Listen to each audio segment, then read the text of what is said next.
Hi guys, right now we're taking on the squeeze straight connector here at Alpha Steel. So basically this one, you need to place your flexible conduit here. Then you just need to tighten this up to make sure it won't lose grip anytime, especially when being pulled. Okay, so this is used to connect the junction boxes.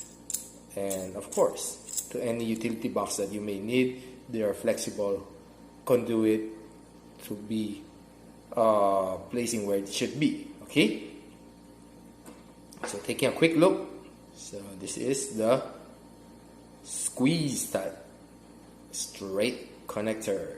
Okay, so that's it for this video. I'll see you on the next one.